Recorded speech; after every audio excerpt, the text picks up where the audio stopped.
How Los Angeles Influences the World.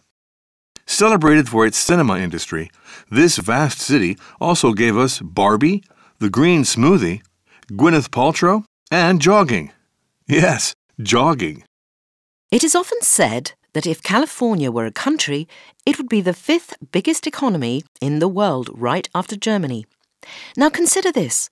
About half of California's 40 million inhabitants live in Greater Los Angeles. That's a lot of money and influence for one town. A vast, centerless urban zone that was once described as 72 suburbs in search of a city, Los Angeles has always been a magnet for dreamers, eccentrics, and misfits.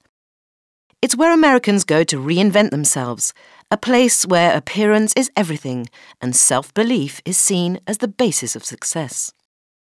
But California is full of young, beautiful people. So if you want to be one of the few who find fame and fortune, instead of being one of the majority waiting tables or parking cars, you need to be different in some way. It's not that most fads originate in California, but California is the great incubator of fads, says Ken Hakuta, author of How to Create Your Own Fad and Make $1 Million. People in Los Angeles are more used to acting silly than other people. You want to have the strangest thing, be doing the strangest thing. People admire that. And once enough people in Los Angeles start doing something, other places are certain to follow. A good idea can come from Des Moines, Iowa, but it's not going to be anything there. Then it'll hit Venice Beach or Westwood, LA, and go all around the country back to Des Moines, says Hakuta. Here are some of the ways in which we all, not just the people in Des Moines, have been influenced by LA. Fast food and diet fads. Are you more Big Mac or sushi? Well, to be honest, it doesn't really matter because we have Los Angeles to thank in both cases. No, Los Angeles didn't invent sushi or the hamburger, but it certainly made them both global phenomena. McDonald's began as a single restaurant in Los Angeles' San Bernardino neighborhood in 1940, before exporting itself and the entire concept of fast food to the rest of the world. Sushi, by contrast, became extremely popular in Los Angeles in the 1970s, spreading out from the city's Little Tokyo district to become globally omnipresent within about 20 years. It was still fast food, of course, but healthier. Healthy eating is a major issue in this city. This is the home of the green smoothie, a vegetable shake that is part drink, part food, and all-around digestive time saver. The smoothie was part of a much bigger food trend that started here, veganism. For decades, vegans were a small minority of pale, low-energy bean eaters that you saw in health food shops. Then, about 15 years ago, Los Angeles chefs became interested. This was when vegan food became all sophisticated, beautiful, and aspirational.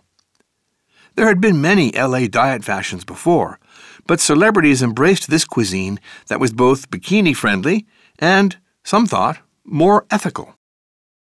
Before long, the sexy new vegan juggernaut roared out of the city, probably flattening a few bean eaters on its way to conquer the young and health-conscious all over the world. So, what's next? Apparently, probiotic-infused chocolates and energy bars made from marine collagen are appearing in some of the city's supermarkets. Speaking of which, do you know where the world's first supermarket opened in 1928? Barbies and Beach Babes. In 1959, a new child's doll came out of Los Angeles. Unlike traditional dolls, the Barbie doll represented an adult woman.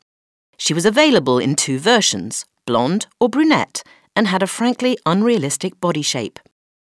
Among the accessories available for your Barbie in the early days was her How to Lose Weight diet book. It contained one instruction: don't eat. Approximately 1 billion Barbie dolls have been sold since, lodging the Californian ideal of beauty in the minds of countless numbers of little girls. That ideal Los Angeles woman was blonde and looked good in a bikini, because don't forget that Malibu, the capital of surf culture, is one of the city's districts. Today, the Los Angeles ideal of beauty has become a little more inclusive in terms of hair and skin colour, but is just as extreme, with girls growing up to copy the look, and some wish the lifestyle of the Kardashians, Jenners, and other Angelino influencers they follow on Instagram.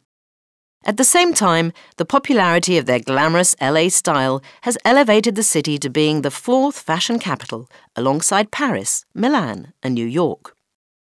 And if we weren't all born with perfect looks, Los Angeles has taught us that that is not a problem. In the 1950s, even Marilyn Monroe had a nose job and a chin implant on her journey to becoming a sex symbol and tragic female icon.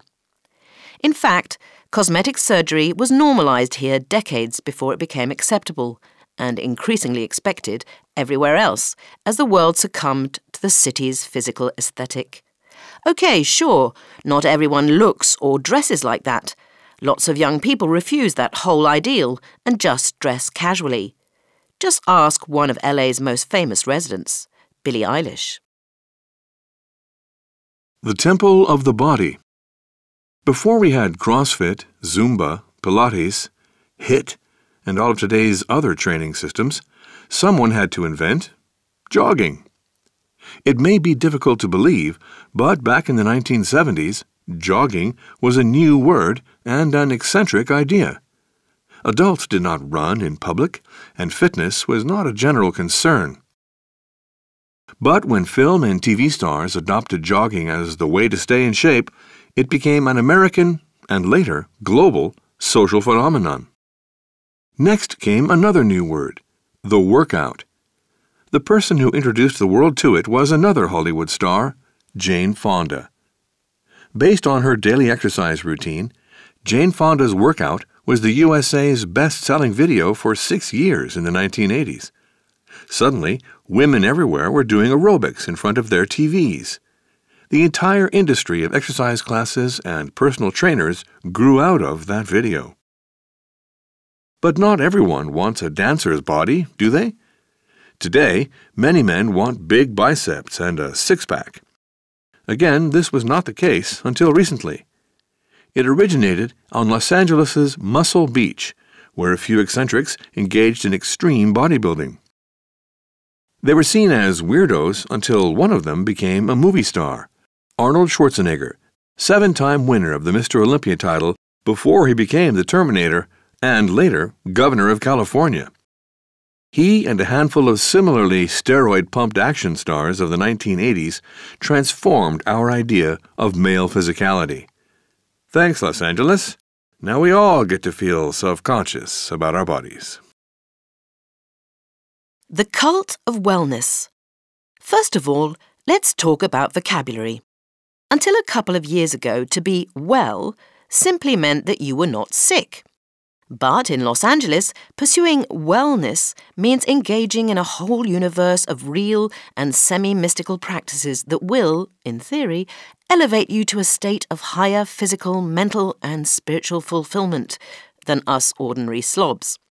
And this being Los Angeles, wellness is extremely competitive. You need to do yoga, obviously. That's more or less obligatory, as is meditation.